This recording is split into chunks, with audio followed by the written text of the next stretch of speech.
I am live.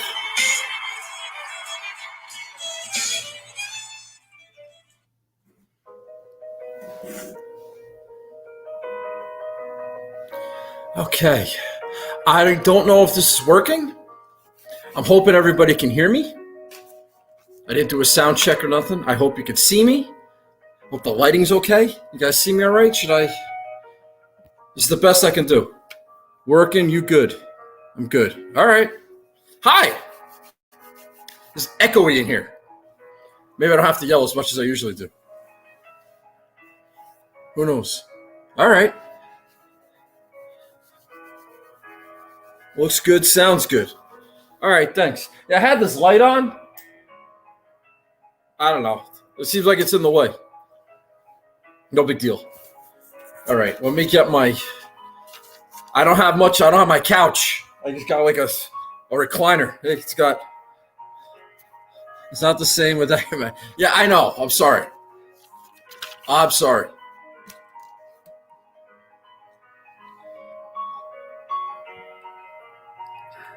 Good flight. Yeah, you're not even kidding. Merry Christmas Eve. Who said that? The Stewart 5?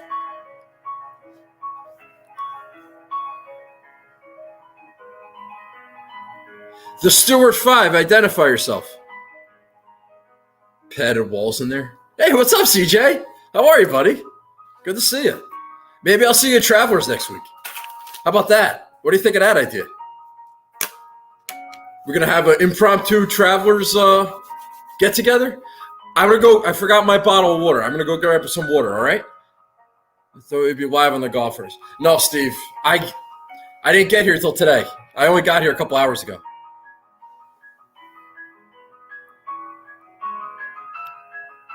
Second time listener, Columbus, Ohio. All right, the Stewart 5. I thought that you were like somebody I knew because your Christmas line, that was like an inside thing with somebody else. So I wasn't sure if they were here. Thanks for watching the show. Appreciate it. I'm going to get to it in a minute. I'm going to get my water. I'll be right back.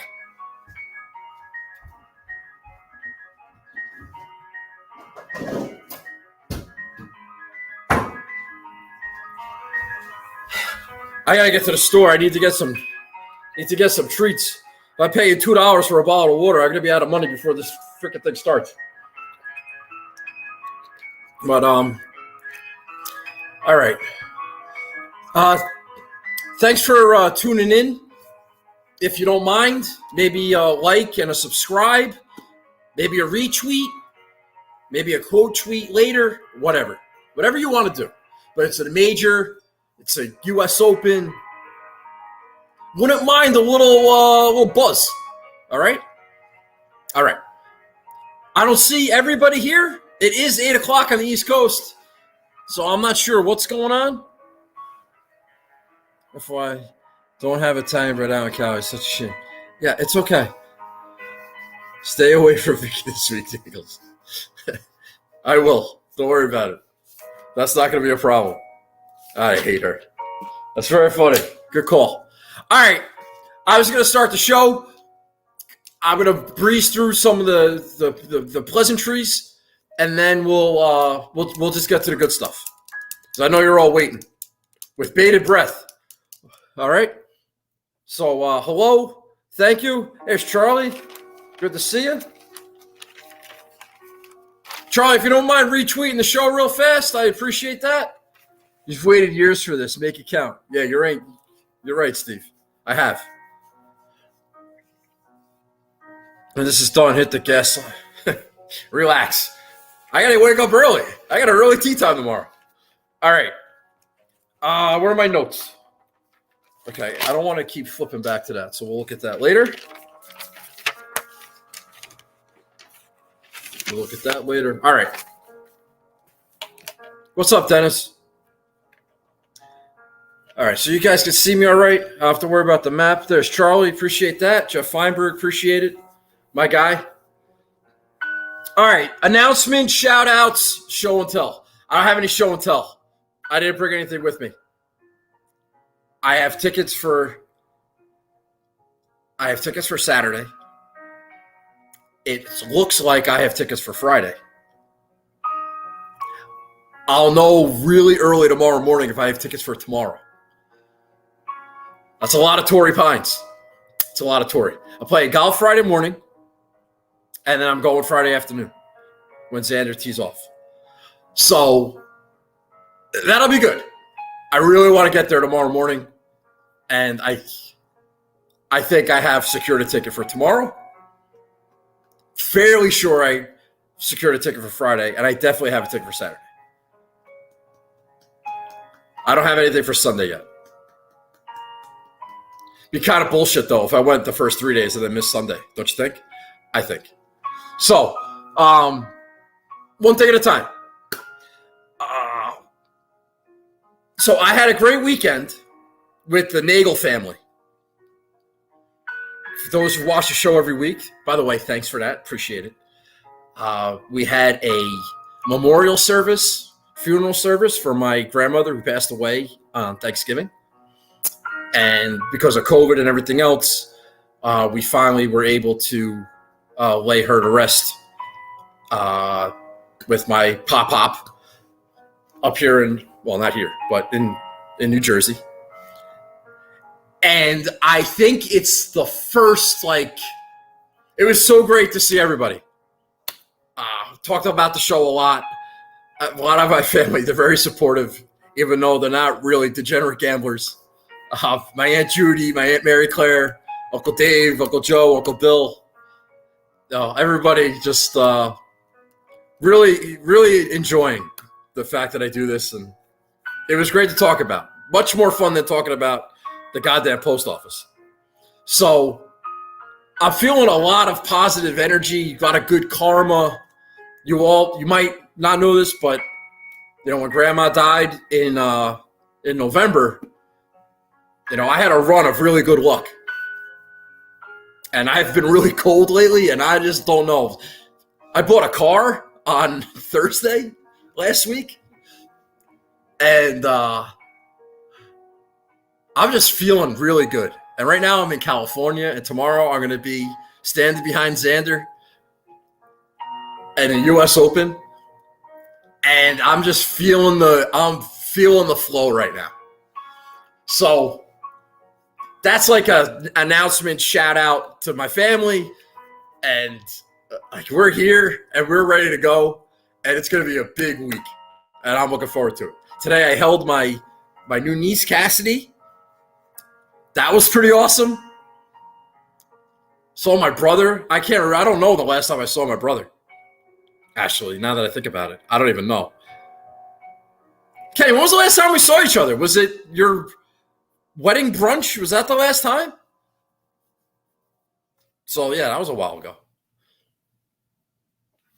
That was Labor Day of 2019. So, yeah. All right, so saw my brother for the first time in like a year and a half. Held my niece. Just saw my whole family, the Nagels. So I'm feeling it. What the hell is this? I'll lower that a little bit. So that's that. All right, let's do the Listener League, and we'll move on to the U.S. Open. All right, I got a lot to say. I got some good nuggets. Got some good notes. I got some things I want to scream about, and we'll go from there. All right. So what are we doing first? The winner of the Listener League at the Palmetto Championship was T-Fed1. T-Fed1.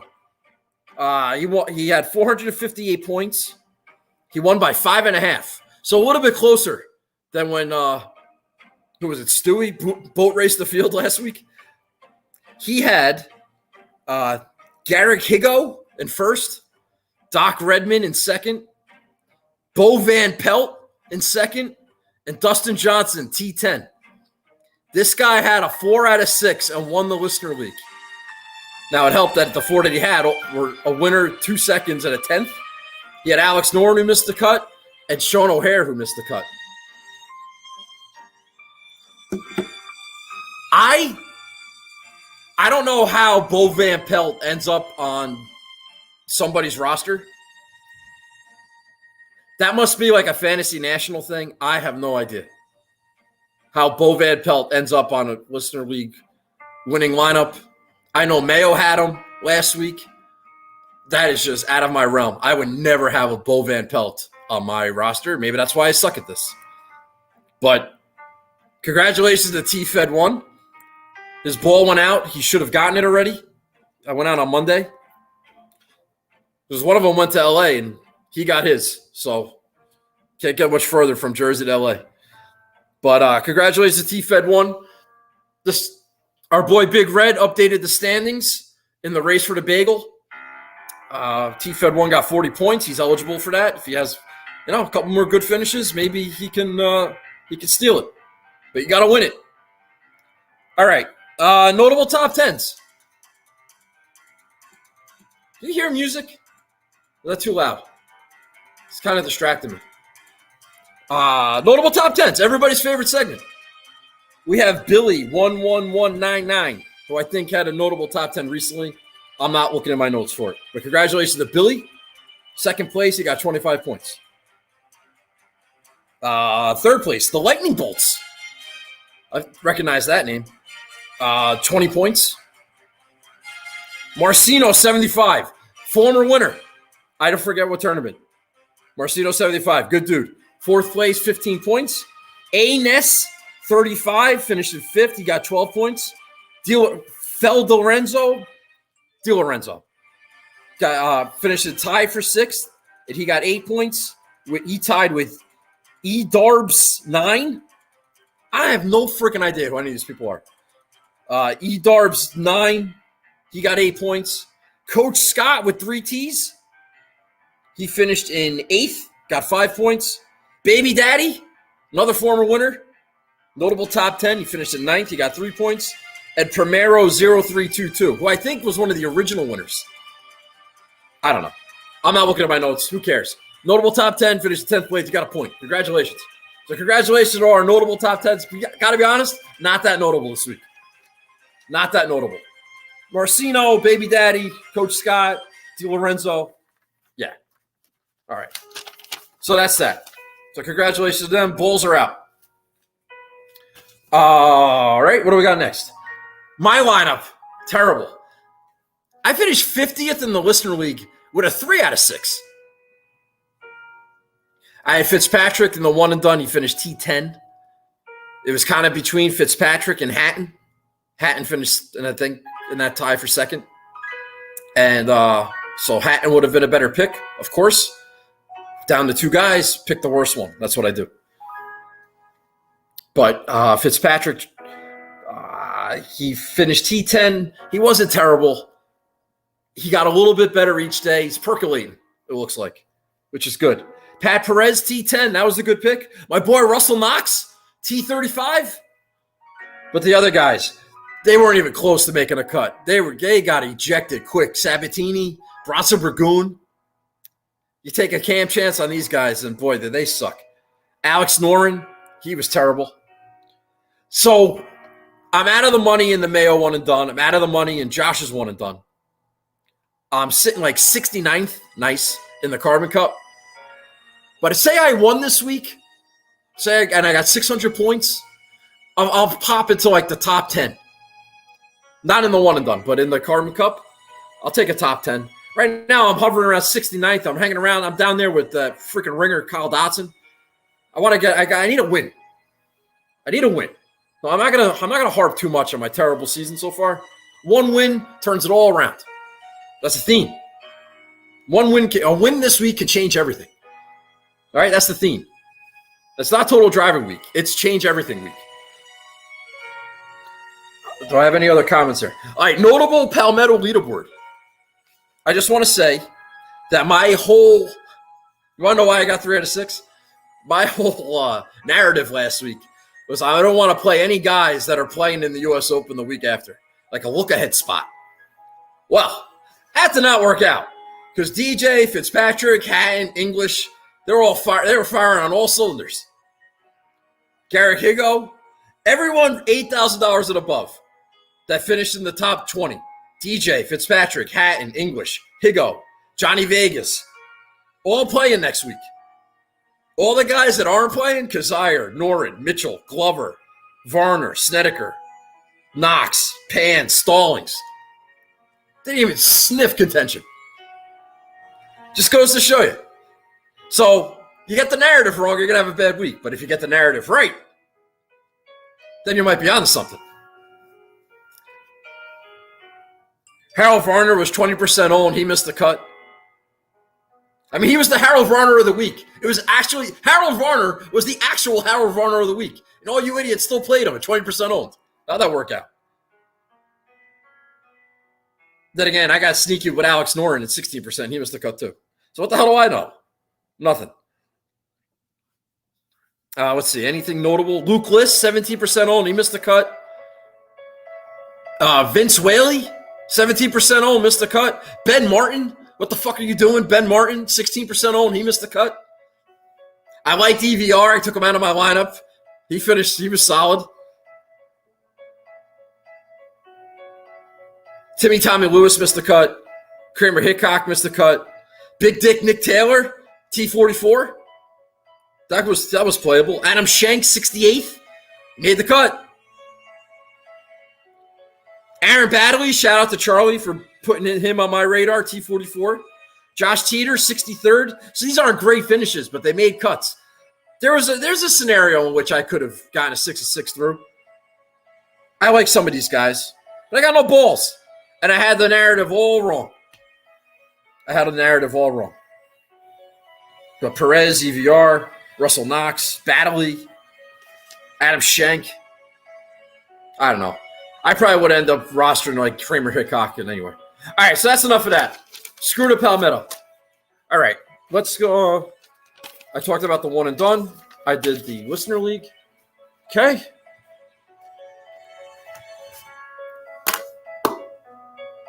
All right, so let's talk about the U.S. Open. All right? Relax, Jamie Mack. All right? Maybe you're new here. We have a process.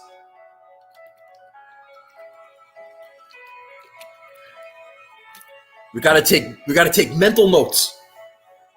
All right?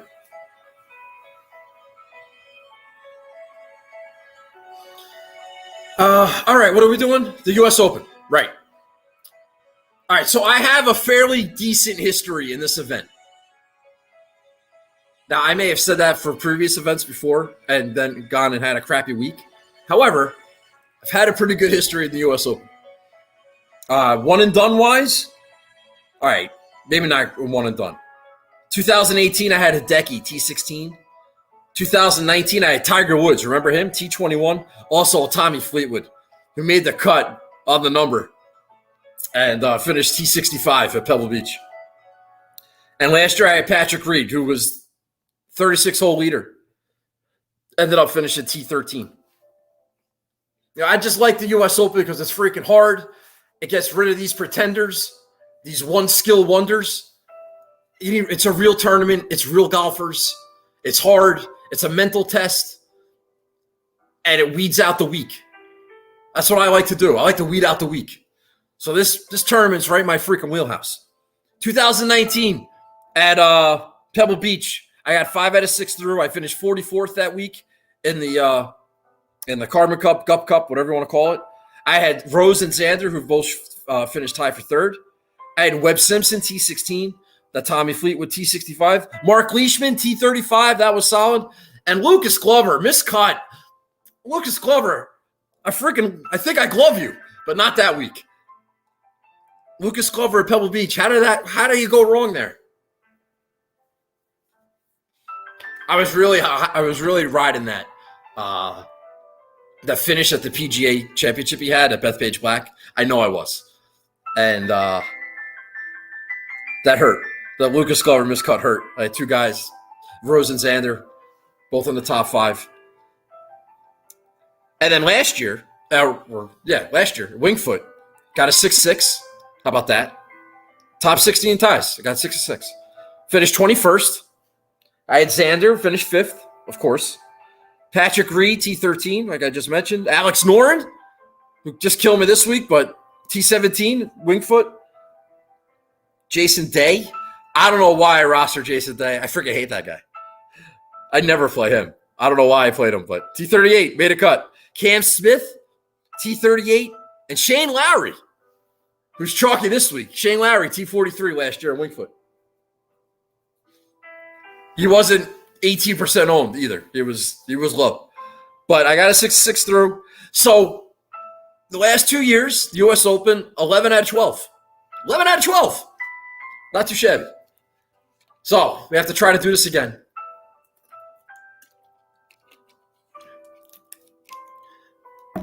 I don't know how much content you take in. I didn't really take in a lot this week. I've been off. I haven't been at work, so I haven't been walking around delivering mail, listening to golf podcasts all day. And when I'm home and I'm living life, I'm not really paying attention that much. I heard some stuff, read some stuff, but I know what I'm doing this week. So I don't need to. It seems fairly obvious that there's not a consensus pick. I tried to make there be a consensus pick, but it's not working. There doesn't seem to be a consensus pick. I sent out a tweet yesterday. Who do you like? And the response is that it's not like everybody's picking the same guy. There's, 12 guys, 10 guys that people like. And it's just, we'll see. Let's see what happens. It's sports. It's golf. We don't know. I do think length is going to be a factor. I don't think it's going to play exactly like Wingfoot did, just from an agronomy standpoint, grass, whatnot. There's been talk of Bryson Bauman gouge, but he may not have the same advantage he had last year at Wingfoot that he does this year. So I would be careful. With that strategy. It's going to play firm and fast. It's going to play like a U.S. Open. And you may not be dead. You may not be dead on arrival if you don't hit it, 305 or 310 off the tee. You're going to want to be in the fairway. It's going to be hard to hit the fairways, but it's not going to be impossible. That's my impression. Could be wrong about that. Maybe I am. But I kind of made my team based on that not mattering. Okay? It's the U.S. Open. I want guys with moxie. Guys with some guts, guys that can grind it out a little bit. Par's a good score. Make some putts. Good, good short game. A little beef off the tee. It's going to be hard. It's going to be firm and fast. I want some pedigree. When I started this breakdown, first thing I looked at was their history in majors, just the last 5 years, going back to 2016. Then I looked at their record in the U.S. Open. Then I looked at their current form. And if that all played out, if that all looked good, then I looked to see how they did in their when they played Torrey Pines. Because this is not going to play like the Farmers Insurance Open. But I think obviously, if they've been terrible here forever, that's a red flag. And if they've been good here, that's helpful. But it's not. I didn't start there. I didn't start at Farmers Insurance leaderboard and say, "Oh, I like this guy. Oh, I like that guy." That's not where I started. I started the other way. Majors, pedigree, U.S. Opens, pedigree. And if they happen to play well with the Farmers, that's just a fucking bonus. But firm and fast, hard, long, yeah. Very sexual. Very sexual. All right? It's the U.S. Open. I want U.S. Open type players. All right? Duh. All right, so let's fucking go. All right? All right. One of the things I did a couple of guest spots on a couple of podcasts this week. I was on The Turn with our boy Joe Nicely and Andrew Putters. I was also on the golf gambling podcast with my boy Steve and Boston Capper.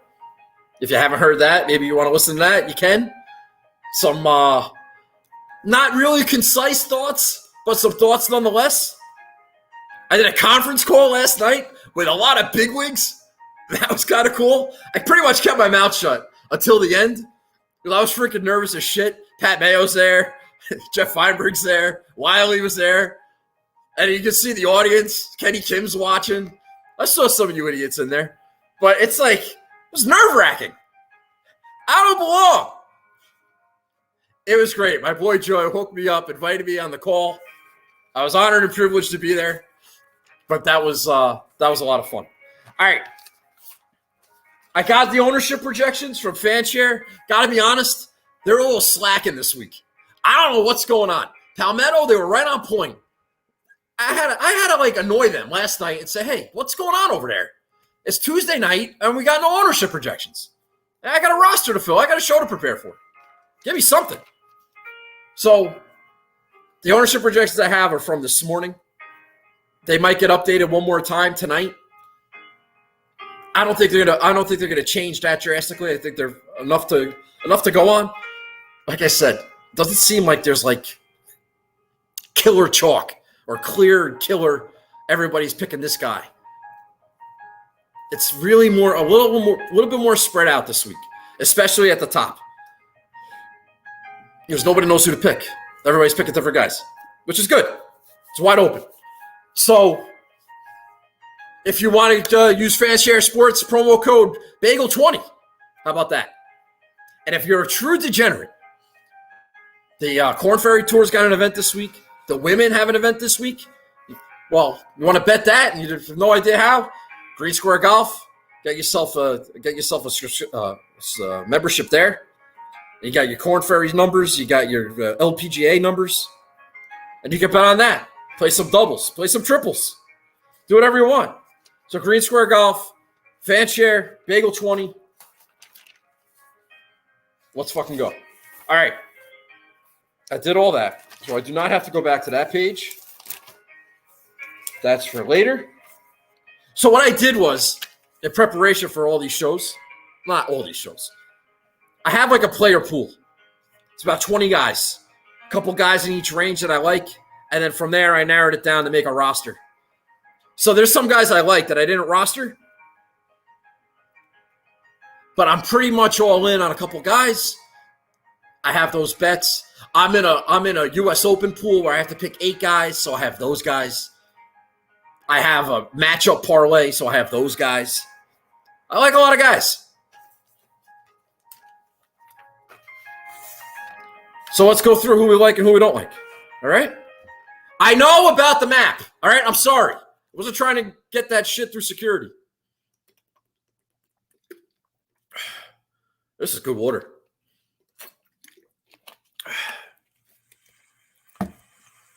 That is Augie. All right. I'm going to change the music here. You don't mind, do you?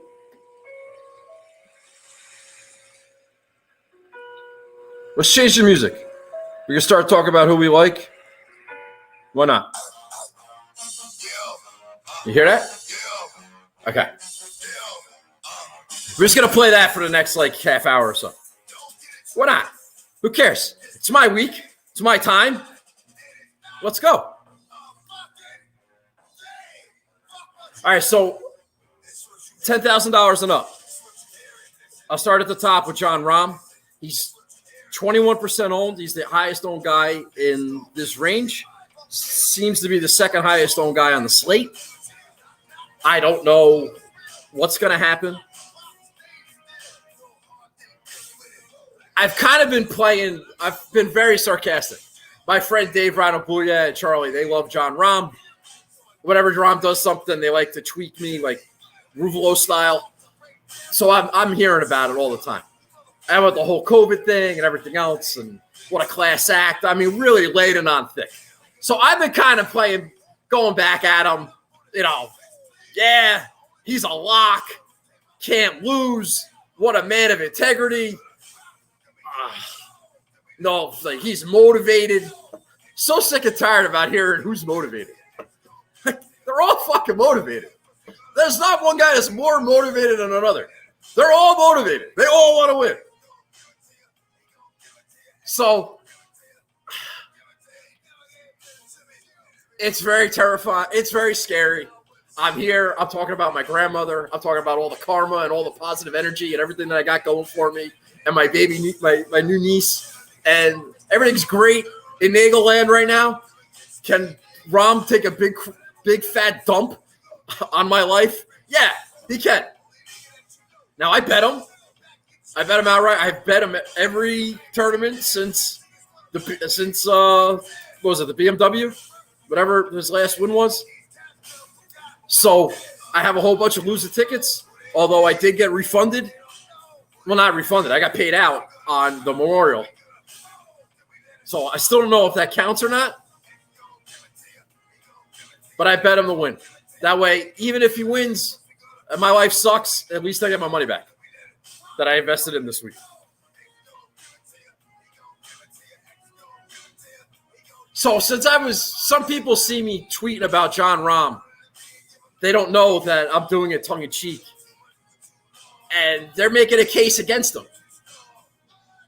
You know, oh, he's been out. Oh, he's sick. He hasn't played. Oh, well, you know, he hasn't really done well in the majors. He's never really contended. Like, people using all my arguments that I've been saying for 3 years against me, which is kind of funny. And then there's other people that get it. They're like, can't lose. How do you not bet this guy? So it's a thing. I got to deal with it.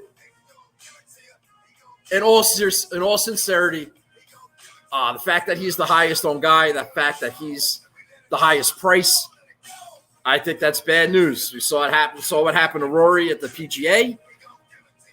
I don't see it.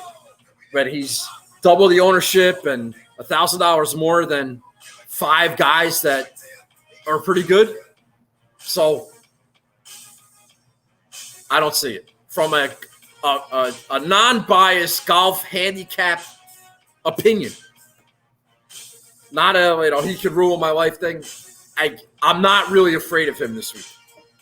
I'm only afraid of him from a karma standpoint, to be quite honest with you. I don't like Spieth at all. I don't like Spieth this week. You're choosing between Spieth and Rahm and DJ and Bryson and Brooks and Rory at Torrey Pines. I don't like it. If we're at the Open Championship next month, I like it a lot. But he shouldn't be the second highest owned guy. He's only 11% owned, which is the same as DJ, which is kind of scary. I have DJ in a couple of my other pools. He's in my player pool, so to say. I think DJ is a fine play. I didn't go there, but I will not besmirch the play. He's good. He's got U.S. Open pedigree. He's fine. But I'm not taking him. Bryson. Interesting to see how it plays out with the just the golf course. The comparisons to Winged Foot, he's a defending champion. Fans might get in his head a little bit, depending on what the leaderboard looks like, and just a lot of commotion.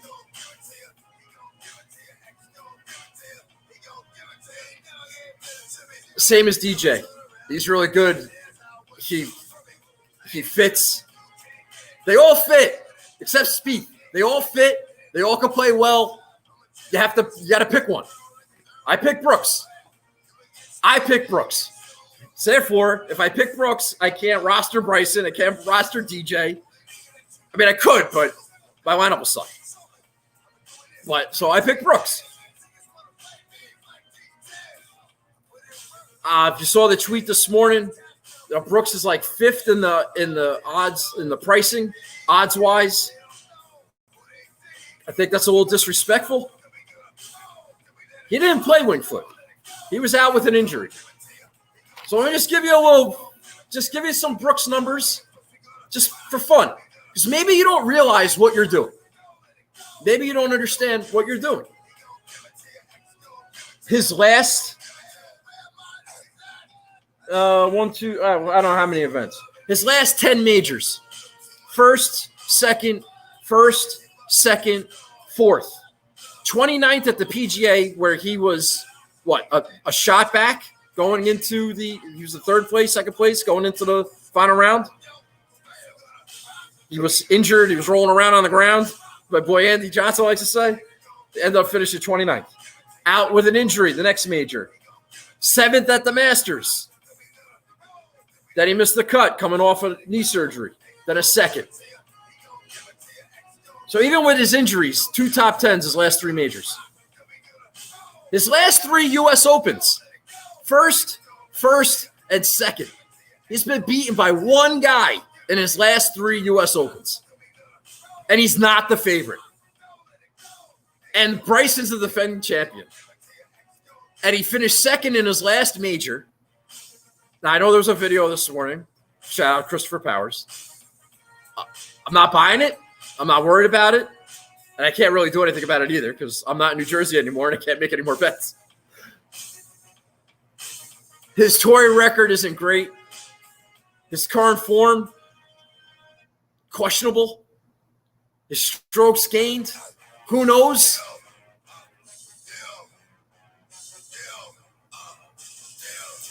How about you could look at all these numbers. You could look at his ball striking stats and his putting splits and his driving accuracy and his approach numbers and around the green. You could look at all that shit. You could look at his current form and you could look at what he's done at Torrey Pines and you could fade him because you don't buy it. That's fine. But you aren't factoring in strokes gained. Don't be a moron. If he's right, and it's there. We saw it already. We didn't see it at the Masters. He came back too soon. And he was an afterthought at the PGA. And he almost won that. And he's still not the favorite. That's what I don't understand. People like him. Yeah. People are picking Brooks. Yeah.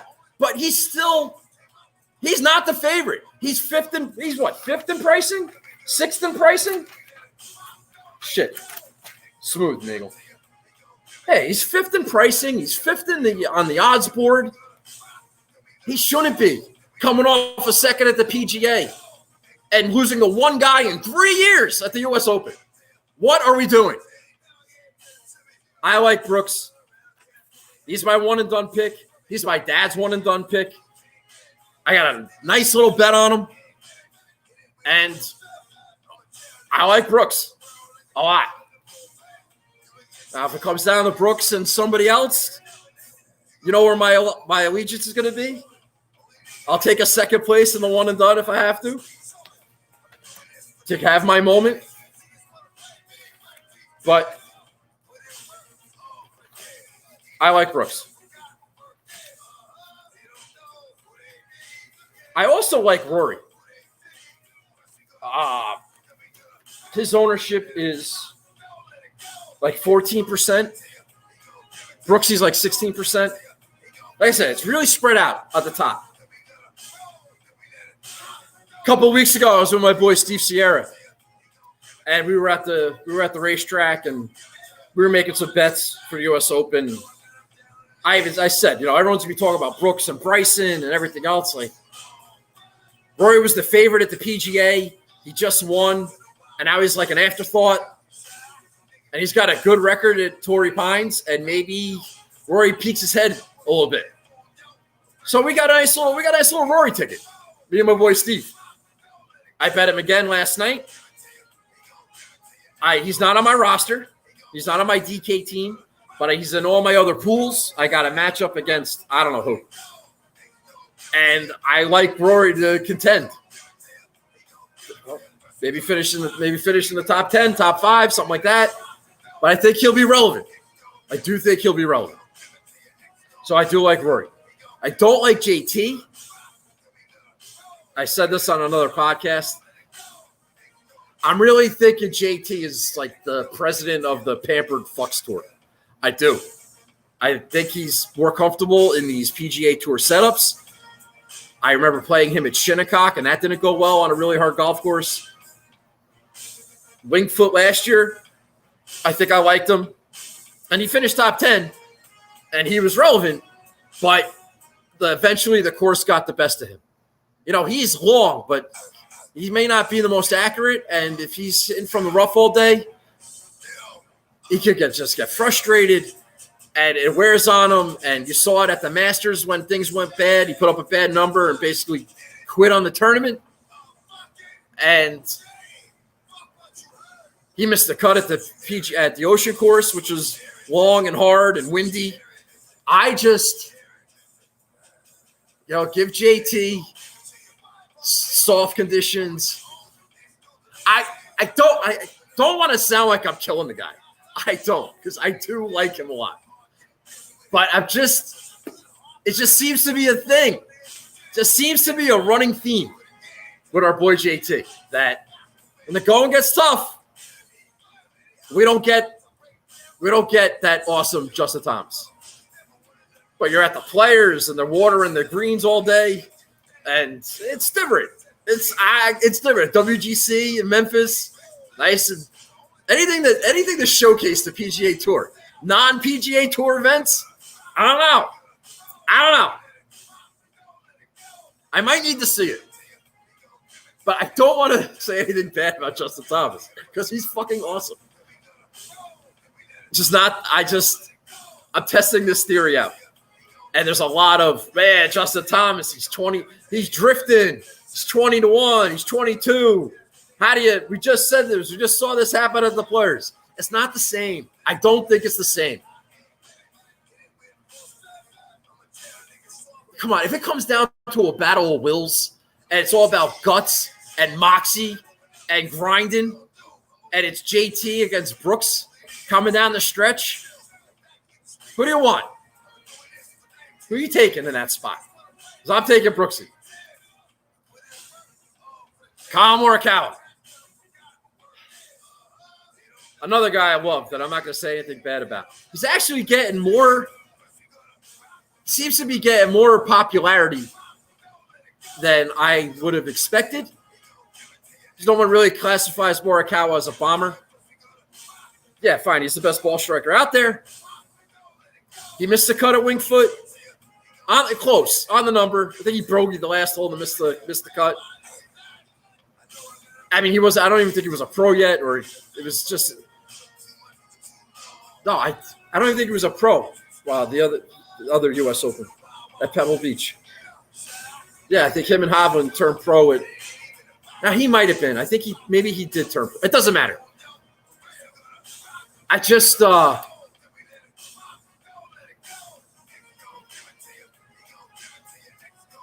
I think it would be. I think it's a bad take if I were to sit here and say that Morikawa might be a one-trick pony.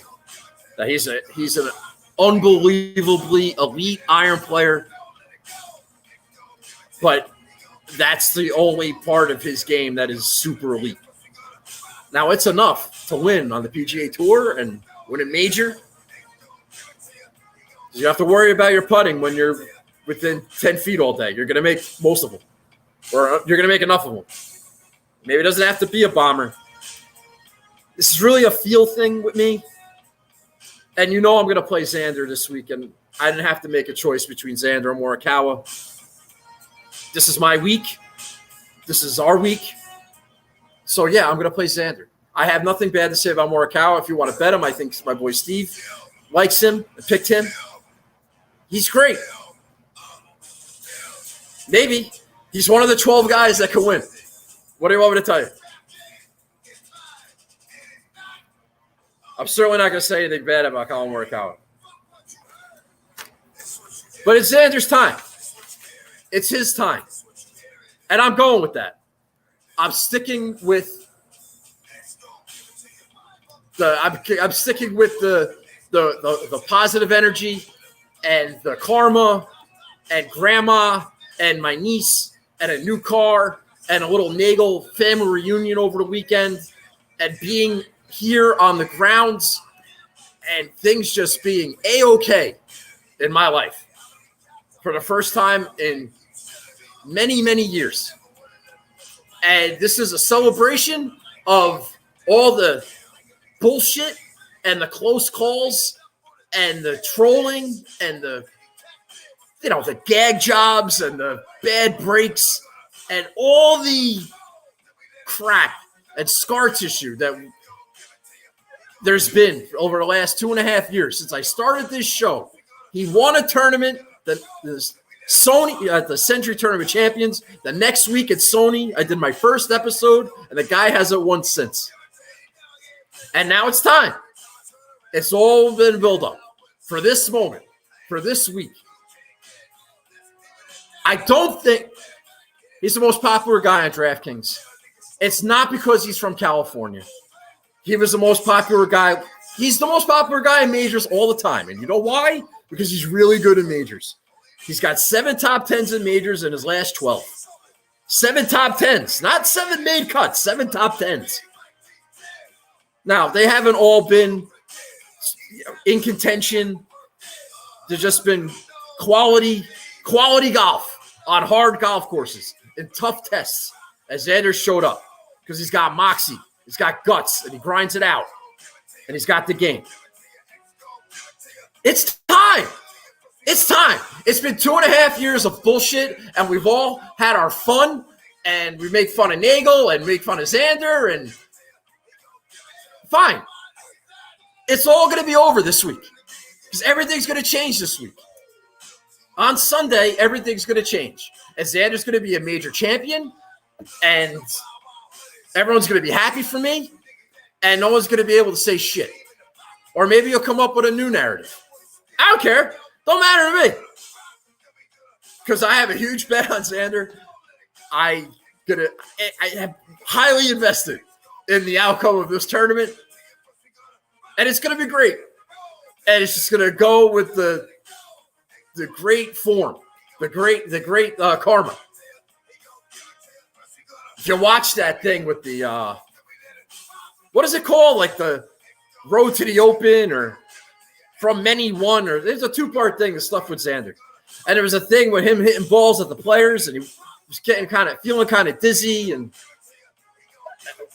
something was off. It wasn't feeling great. COVID fog, 4 months later, I don't know. Didn't withdraw, hung in there, missed the cut. Was something wasn't right. And you hear his dad say, well, that's not going to happen to Torrey. This has been a thing. This has been in the cards. We've been waiting for this for 6 years. He's fucking around with a putting grip. He did it at Memorial. It's not like he was trying to win Memorial. He's working on this. Why? To get ready for this week. These next 4 days is going to be a celebration of everything over the last couple of years to get to this moment. He was there when Tiger forced the playoff, and that scene, I want to be a professional golfer when I grow up. It's too good. It's too good. His Torrey record is very misleading. If anyone's going to be a Xander hater, oh, he stinks at Torrey. He doesn't stink at Torrey. You may see 4 miscuts and say, oh, God, he sucks. All right, 2 of those miscuts, he was 1 year, first year he was on the Korn Ferry Tour, and the second year he was a sponsor's exception. It was his 4th PGA Tour start. He was 1,000th ranked in the world. So that's 2. And the other 2 miscuts, he missed on the number. He should have missed the cut last year. He should have missed the cut in January. And he made the cut on the number and had a great weekend and ended up finishing second. 5 shots back. So the course history can be a little misleading. Listen, his last 4 U.S. Opens, 5th, 6th, 3rd, and 5th.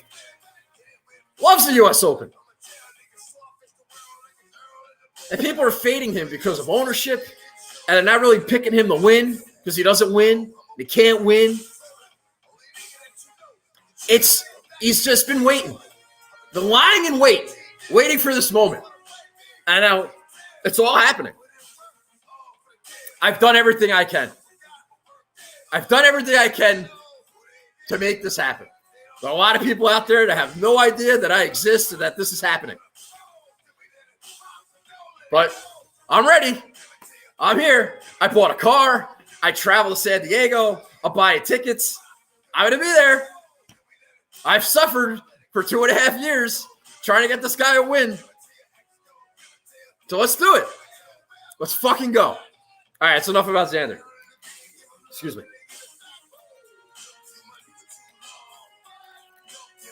I'm oddly confident that this is going to work out because it seems that lately I have been able to get nice things. And we're just going to keep on, pushing the envelope a little bit. It's going to keep pushing the envelope until we fall flat on our face or into the Pacific Ocean. All right. Who do we want to talk about next? Xander. All these guys in the nines. Morikawa, Victor Hovland, Patrick Cantlay, Patrick Reed. All good plays. Quality plays. I have them in other pools. They're just not in my DraftKings lineup. I don't really have anybody here that I don't like. Hovland, 17%. Patrick Reed, 17%. Cantlay, 13%. You probably sound idiotic if you faded one of these guys. You just said, I don't like them. It's not that I don't like them. I just didn't pick them. They're all good. They all could top 5. I don't know. Do you know? Oh, definitely. Besides Charlie, do you know who's going to be there?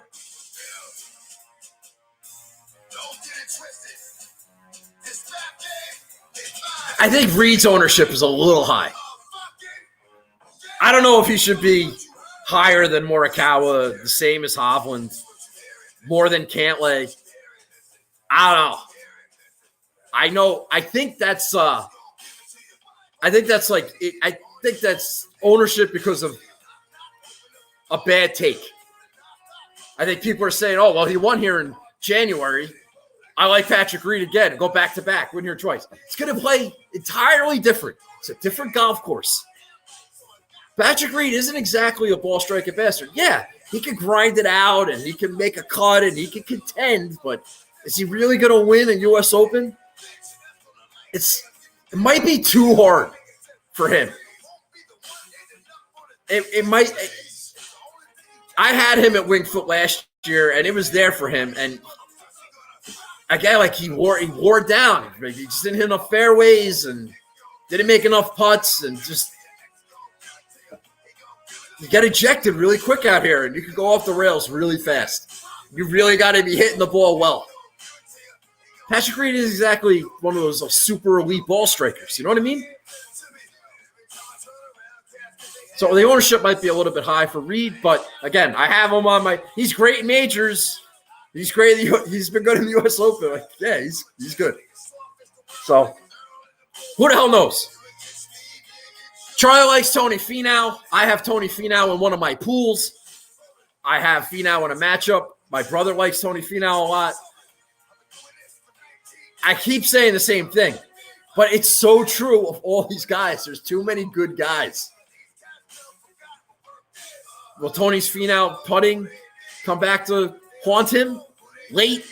Maybe. When it comes down to it, honestly, we get down to the nuts and bolts, brass tacks. I say Tony Finau coming down the stretch on Sunday, and Cantlay and Hovland and Kyle Morikawa, Justin Thomas.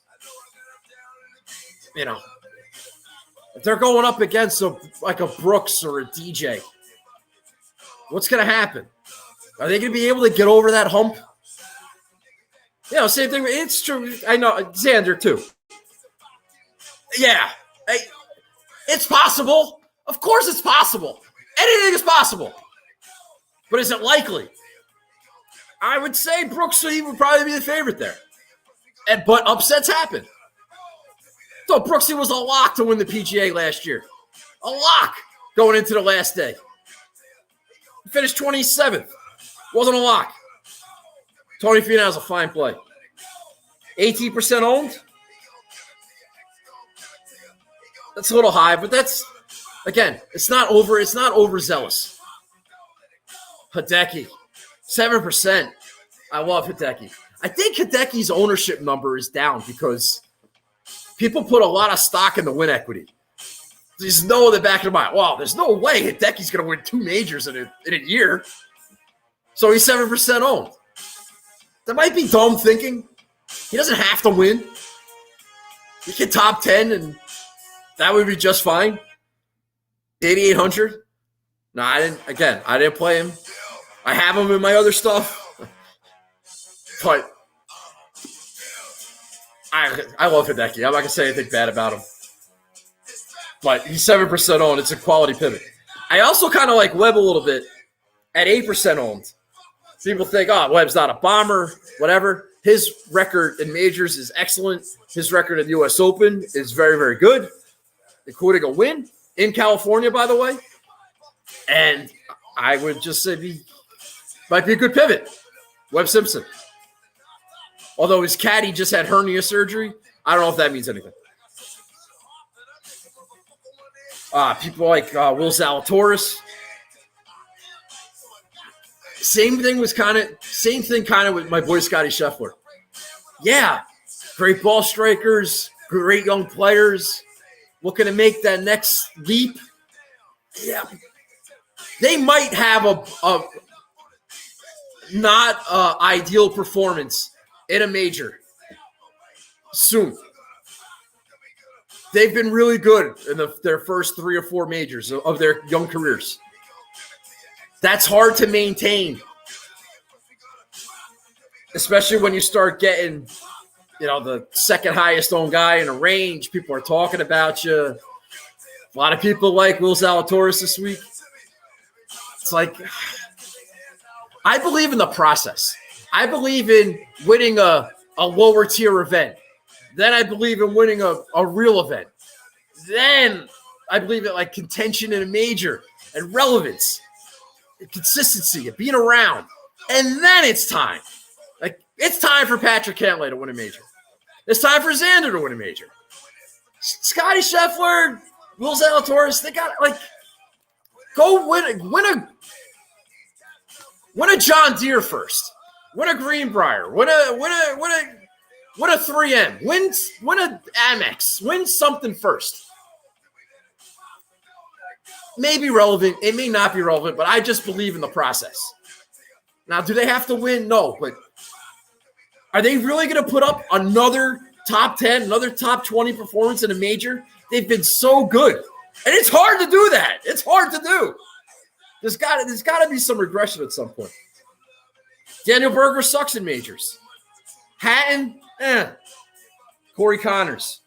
Good in the Masters. Not great in the other majors. His around the green game is going to be a problem. If he's missing greens, that's a problem.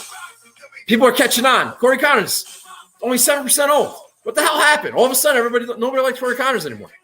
He was a darling. I have to talk about this. Louis Oosthuizen, 19% owned. Highest owned guy in the 8s. I think that's a mistake. I know he just finished second at the PGA. I know that he's good in majors. You can't trust Louis Oosthuizen. Now, if he's 5% owned, under the radar, he's a great player, and that's a great sneaky play. When he's 19% owned, you are playing with fire because you're not gaining any advantage over anybody that you're playing in a contest. You're gaining no advantage because you need him to perform at that ownership. I have a feeling it's bad chalk. You can't trust that guy. Now, I said the same thing at the PGA, and I went with Fleetwood at lower ownership than Louis, and that did not work out. Now, Louis was still only like 8%, maybe 9%, and Fleetwood was 7 or 6, something like that. It was like 2 percentage points, and I went with Fleetwood instead, and that was terrible. But now that he's 19%, I think that's a mistake. I think that's trouble. Could be wrong. It's got to call. It's a hunch. You know how Nagel is with his hunches sometimes. And yes, I just used myself in the third person. Got a little too big for my britches. All right. Let's talk about Justin Rose, who's 9% owned, $8,000.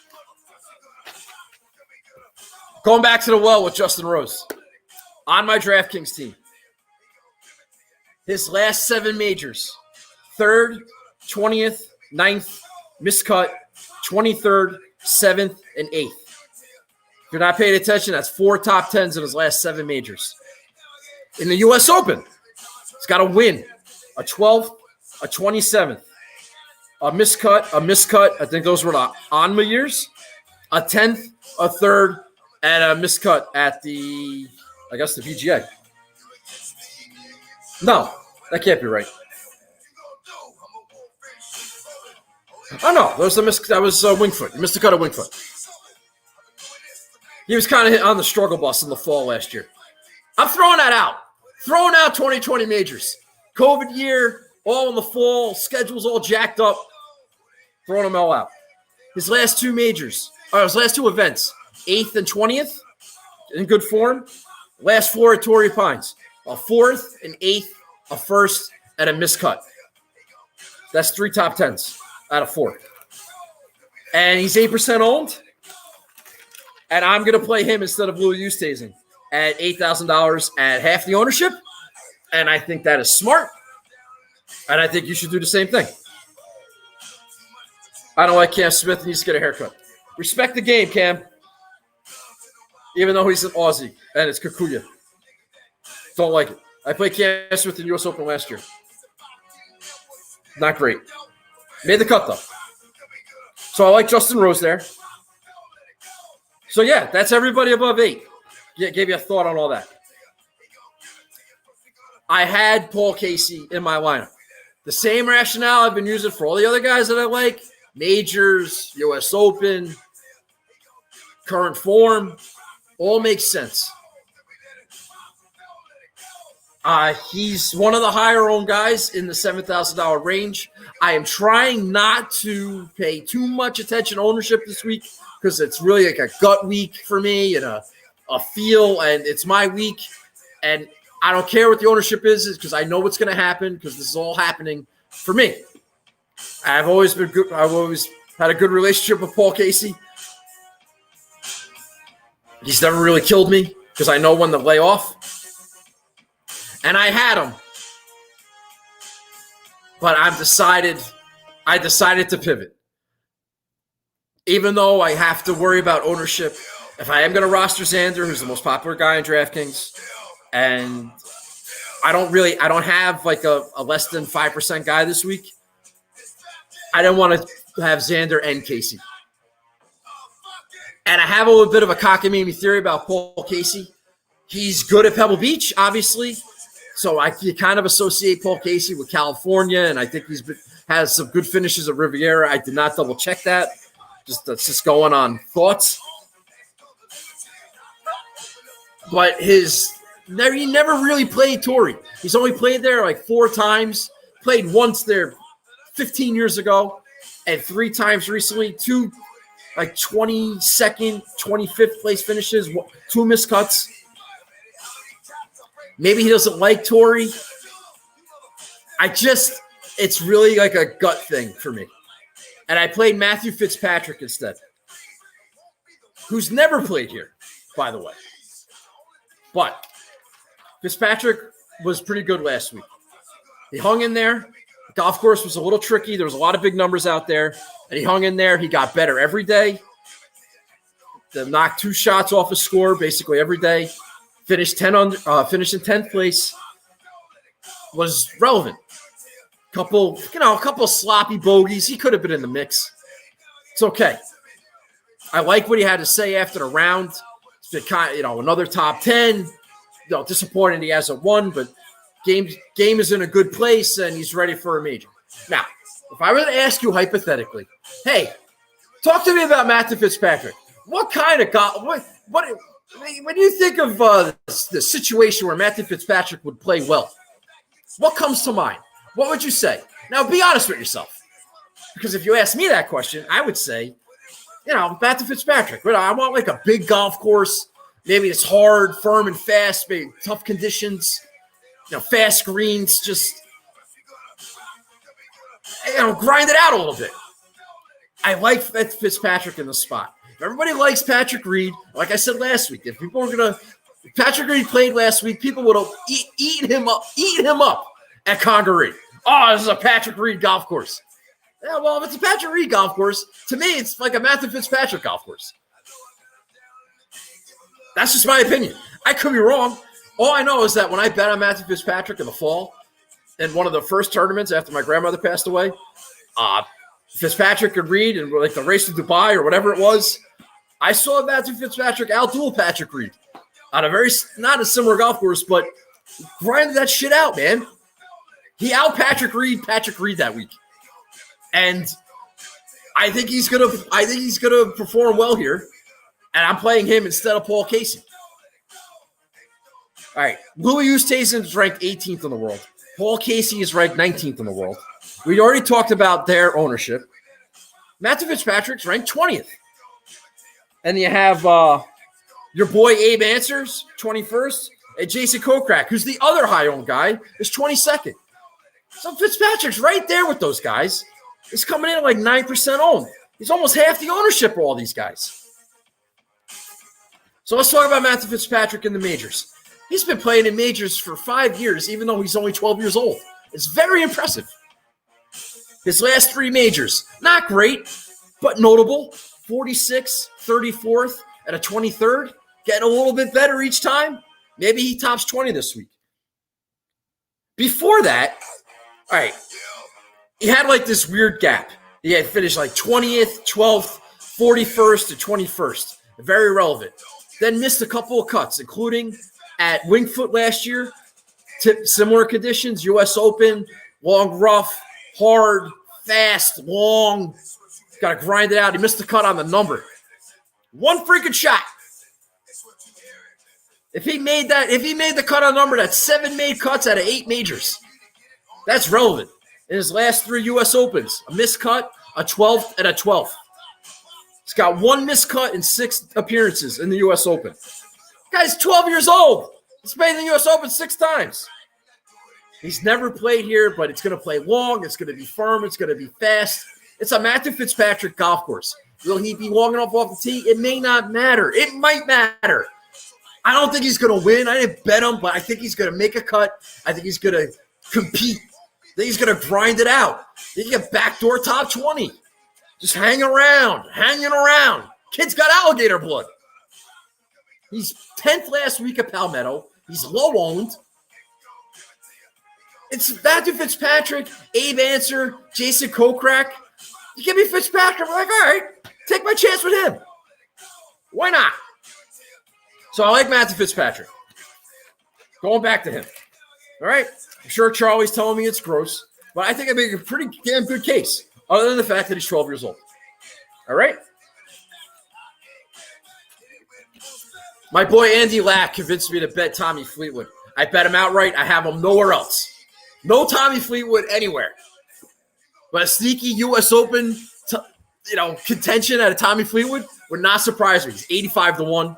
Put a couple shekels on our friend Tommy Fleetwood. We'll see. I had him as my one and done in the PGA. I was probably too early. I'm always early. He's not on my radar. He doesn't seem to be on anybody's radar. And, yeah, why not? Tommy Fleetwood, 85-1. I'm not playing Kokrak or Lowry at 18% ownership. I don't like Neiman on any greens other than bent grass greens. That's a thing. It is to me anyway. Oh, DMX with the racial slurs. Jeez. I don't condone that, by the way. Woodwin, Neiman, Sergio, Harmon. Do I need to talk about Kokrak and Larry? Kokrak, bent grass greens, man. He won in Vegas on bent grass greens. He won Colonial on bent grass greens. That's why I played him at the Masters. He sucked. He's never been really been good at majors. I don't like Kokrak. I think that's a dumb play. Now, can we top 20? Maybe, but that's my opinion. I'm allowed to do it. I told you last week.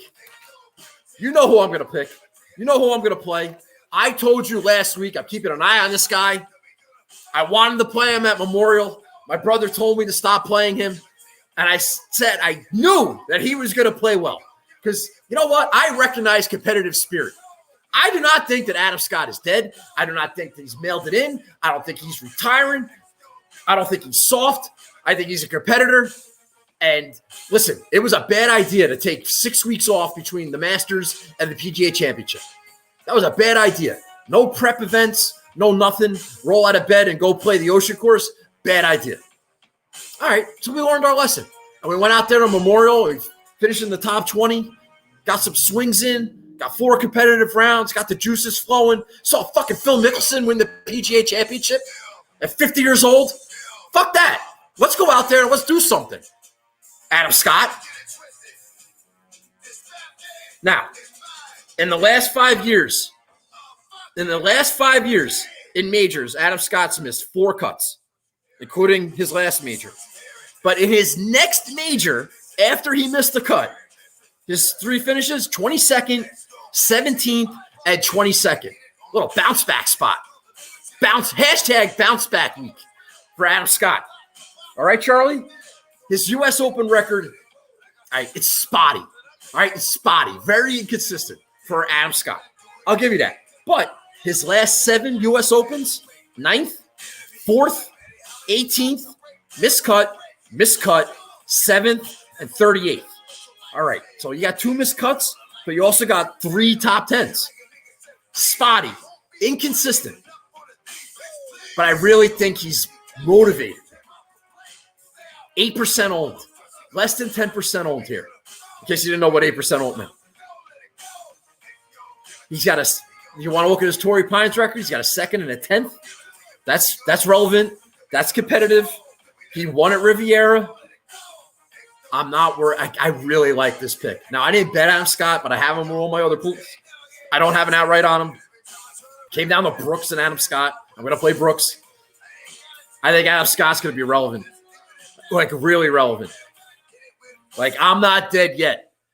Stop burying Adam Scott. He's a handsome fella, and I think that PGA was a wake-up call for him. And we've just, again with the racial slurs. It's terrible. I might have to change the song.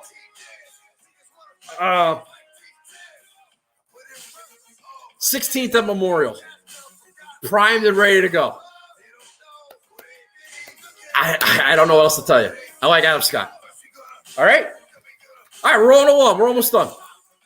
Thanks for hanging out. Thanks for sharing. Thanks for watching. Again, like and subscribe. Maybe retweet. Help a brother out. That's all you got to do. I don't ask for much. Just help a brother out. Tell somebody how much you like it. Tell somebody relevant how much you like it. Don't tell me how much you like the show.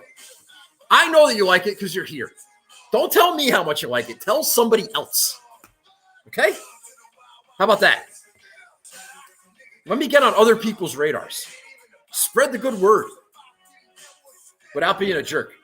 All right. Max Homa's 12%. He's going to be in Xander's group. Max Homa's record in majors is terrible. Instant cross-off for me. I know he's from California. I know he's been playing better. I know he won Riviera. I know he won Quail Hollow. Yeah. But he's been terrible in majors. Is that a coincidence? Maybe. Max Homa has no anxiety issues. Maybe it's too much. I don't know. I have nothing negative to say about Max Homa. great follow, great Twitter personality, all quality, all-American guy. Love Max Homa. Been shitty in majors.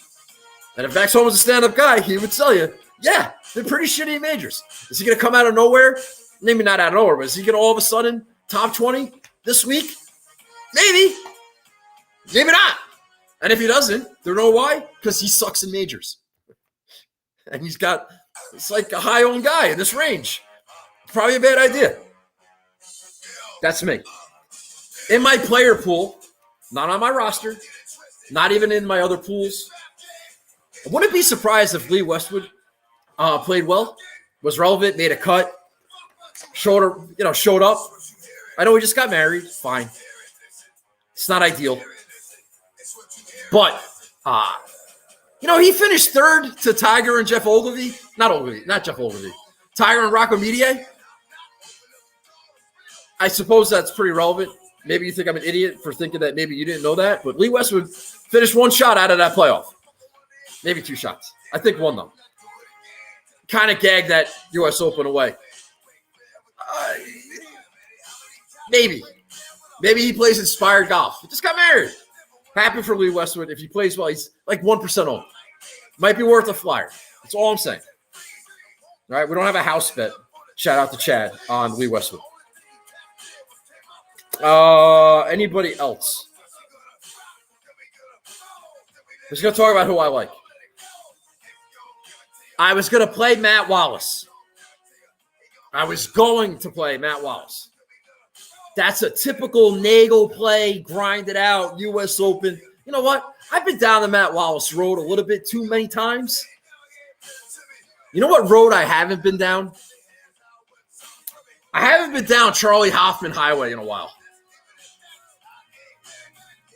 And we're in San Diego.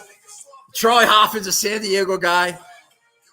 He's only 9% owned, which is odd. Because Charlie Hoffman, with the way ownership works and the way the wind blows and how guys become the guy and the Cameron Tringalis of the world and the Harold Varners of the world, Charlie Hoffman should be 15% owned.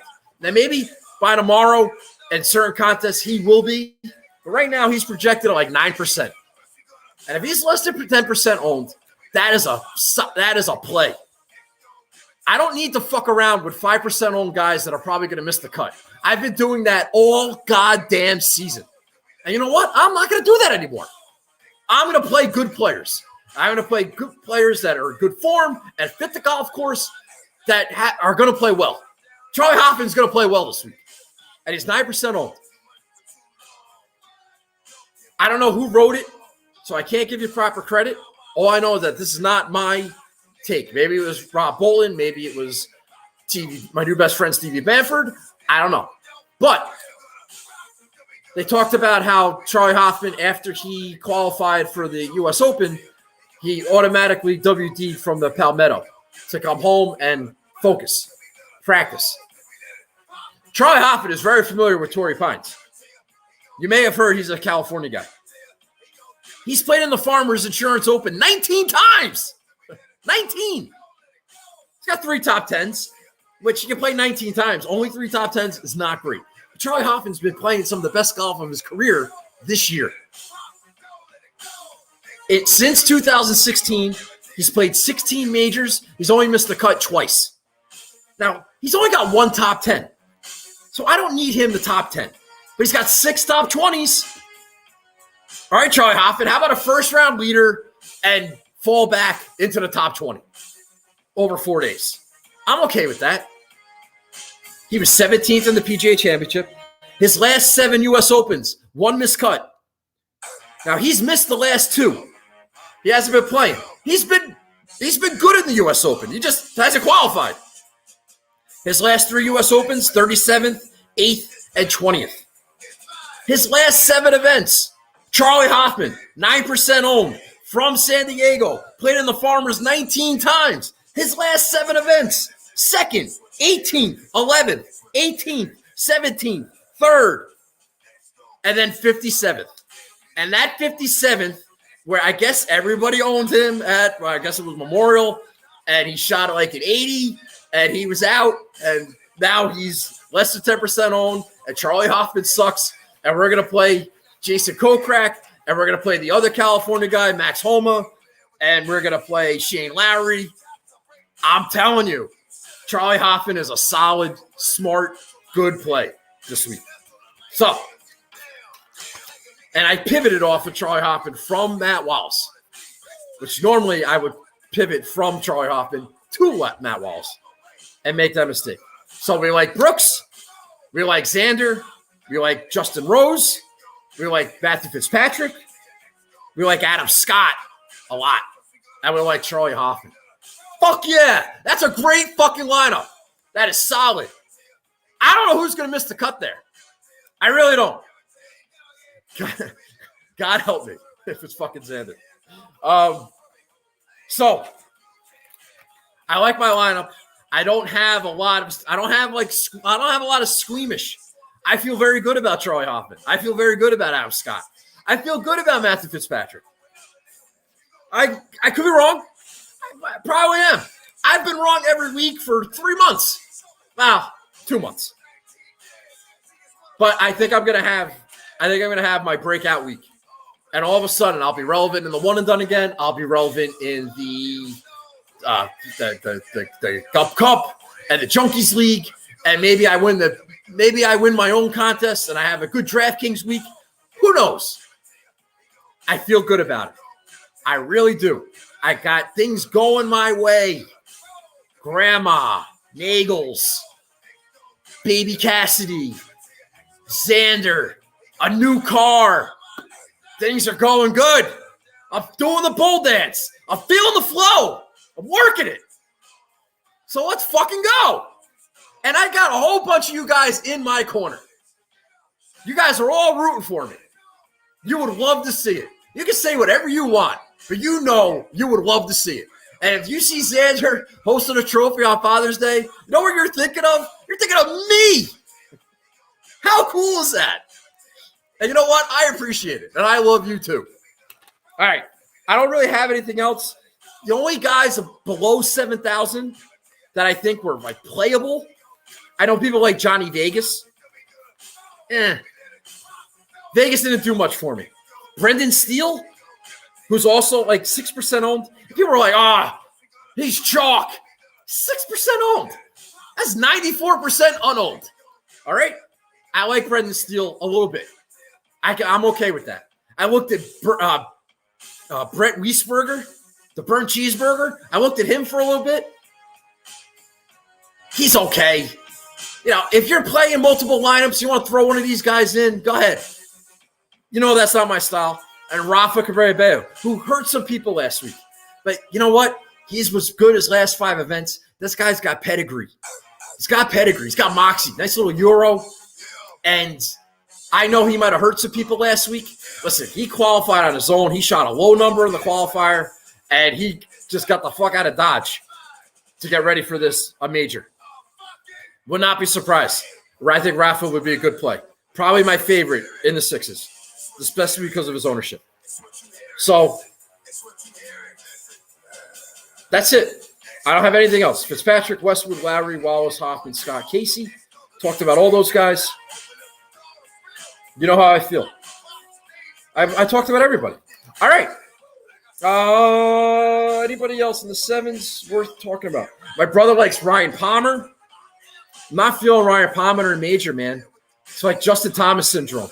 Yeah, ball striking bastard, but just lacks the overall. Well, I shouldn't compare him to Justin Thomas. That's an insult. But just lacks the overall skill set, I think, in majors to be relevant. Could be wrong. You guys know I'm a big fan of Ryan Palmer. Wallace, Kuchar, Charles, Poulter, Henley. Don't really like anybody. I like Charlie Hoffman down there. All right, so that's it. I'm done. Brooksy's my one and done. Xander's my life. One of the two. I'll be okay with that. Mrs. Shoffley Kepka will be very happy. I know that. All right. I haven't seen a new comment in like 45 minutes. So I'm going to hit the button. I'm going to lower the Xander music. If you guys want to talk a little bit more, I've been going for an hour and a half, it seems. Apologies. It's U.S. Open. Retweet the show, like, subscribe, tell a friend, whatever you can do. Oh, now I got Ruby in my ass because I tweeted about Jenna, who I'll probably say hi to tomorrow. How about that? My good friend of the program, Jenna Sims. All right. Thank you very much, guys. Appreciate everything. You can leave now if you want to ask a question, you want to make fun of me, you want to do anything. I'm here. All right? A couple minutes. And I'm getting the hell out of here. We're going to go get something to eat. It's only 6:30. All right. New comments. Do you like Jerry Sims? Do you like Jenny Sims this week? Turn off the rap crap. I'd like to see Xander win for Nagel. I bet him just for Nagel. It's like so. That's what I'm saying, Steve. I'm not turning the rap. No.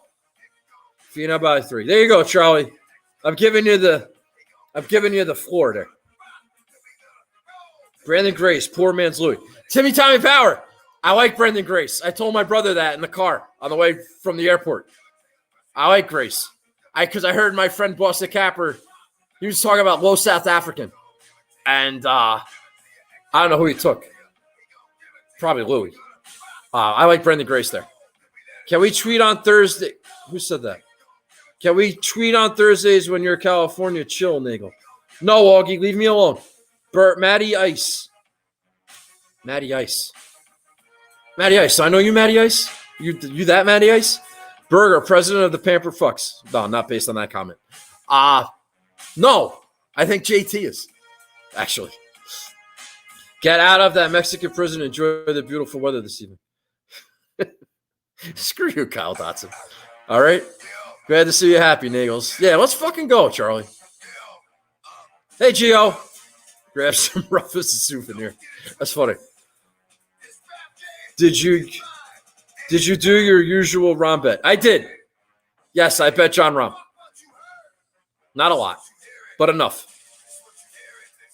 Enough. Not a lot. So I don't really want to win that bet.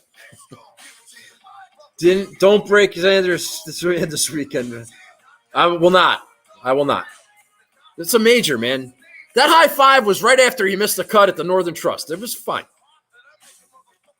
Do the groundskeepers know how to let you hang with the Shoffleys? I will say hi to Mr. Shoffley tomorrow if I see him.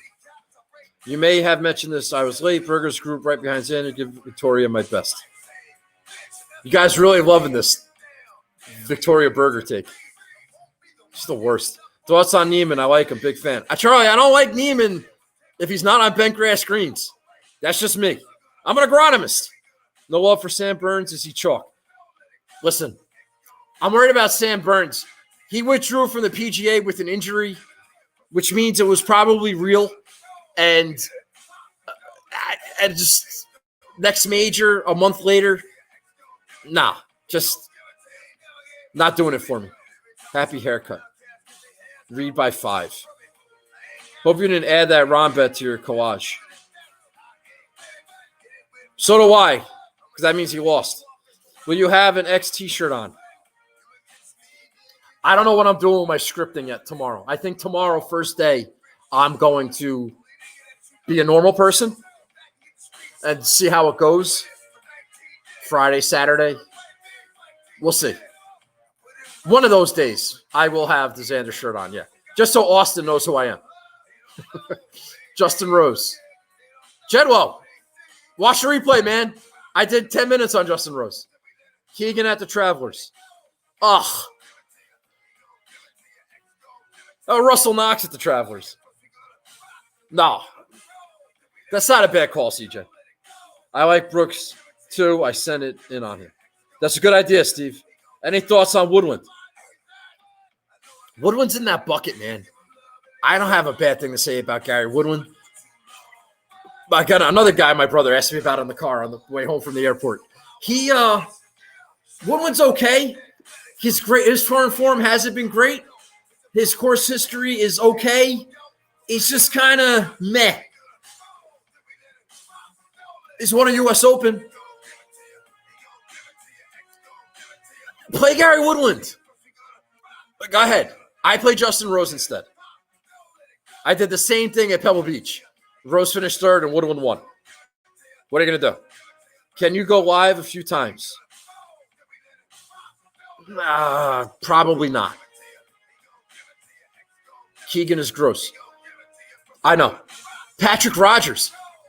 Funny you should mention that, Clam Diver. I did a conference call last night with all the bigwigs, and they were talking about guys in the below 7,000. And I'm looking at the list, and I was like, oh, maybe I could just throw a name out here. I said, well, I was thinking to myself, Patrick Rogers, he's a California guy. He's going to be low owned. He just blitzed the field in his sectional, so maybe he's playing well. He's got the length. I don't have to worry about the length. It is Patrick Rogers in the U.S. Open, but it's not a terrible play. It's the same narrative as Brendan Steele. But I wasn't about to, cut Pat Mayo off to say, hey, Patrick Rogers below 7,000. I like it. It's not what I was going to do.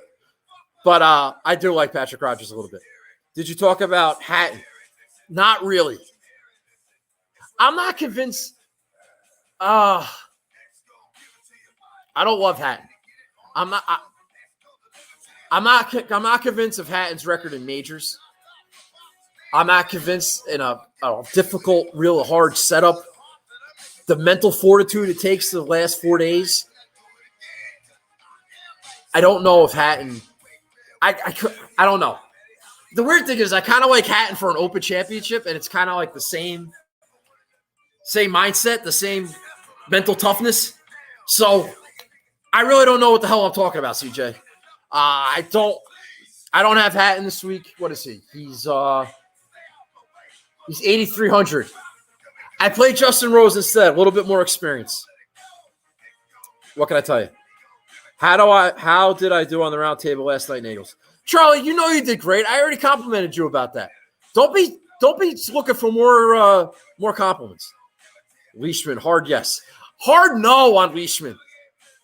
I know he won here, but he won a different tournament. If he's off the planet this week, he's screwed. Hard no on Leishman. None of these guys this low are going to win. Kyle Morikawa is the lowest odds. I currently see that it encompasses a group of players that will win 90% of the time. What the fuck kind of comment is that? Listen, this is amateur hour here. We don't get in the weeds like that. Kyle Morikawa is great. I just went a different direction. EVR 6K chalk? No, definitely not. I liked EVR last week. I didn't play him, and it burned me. I don't really like that guy. He wears the same pants as Lexi Thompson. Shout out LPGA. Thank you, my friend. Mark Leishman is a huge bear. What does that mean? If you must take a bear, take Rahm or Rory. Is that the same guy? I don't know who you are. These are terrible comments. Hard yes. You should get a weekly spot on the Golf Gambling Pod. You guys are great together. I don't want to do that, Barry, but thank you. I appreciate it. I enjoy doing that show. I have a ton of respect for Steve. He's like a golf Google for me. I text him all the time with random golf questions. But thank you. Boston Capper is good too. But I just I don't want to do a Monday night pod every week. I put enough. I can't do it. Big fan of Rahm. Reed Love shouldn't be for win here earlier this year. He was 5th tee to green at me. Memorial. Figured out swing changes. Matty Ice, you might be right. I'm playing Xander. You cannot talk me off of it. Fish tacos tonight? No, I missed Taco Tuesday. Pounce them. I just got to do that? Oh, shit. Oh, I got an option here. Put user in timeout, block user. I could bounce them. Hard yes on fish tacos. Got to go burrito or not. I don't know what we're doing. Had Chick-fil-A before. Pretty pumped about that. It's 2 cars in the drive-thru. If I'm down at Teterboro, I'm there for like a half an hour. There's 50 cars. There, we just drive right through. That was great. Nice to see you with nicely putters. Good job. Thanks, G-Man Joe. Appreciate that. Giants suck. Nails, drink some Tecatis for me tonight. That is on the table, Charlie. But I got an early wake-up call tomorrow. Early wake-up call. I might have a ticket in waiting for me. And Xander tees off at what, 7:45? I'm ready to go. Enjoy your weekend, big guy. I'll look for you on TV. Wear something that stands out. All right, settle down. I like where your head is at, Charlie. All right, are we all done? I think we're all done. They're going for an hour and a half, and it's 9:30 on the East Coast. All right, DMX, we got this. All right. Thank you very much. Wow, I've been screaming for an hour and a half. I hope I don't get kicked out of the hotel. Fleetwood Miracle. CJ, I have a bet on Tommy Fleetwood.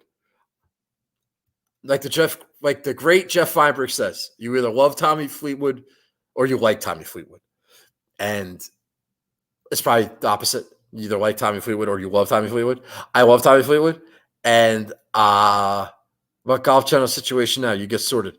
I could probably watch the Golf Channel on my phone. It doesn't matter. I don't need it because I'll be there. And I can follow any group I want. I don't have to listen to coverage. I don't have to worry about Peacock or the Golf Channel or NBC or anything else. I can just watch what I want to watch. So I'm happy about that.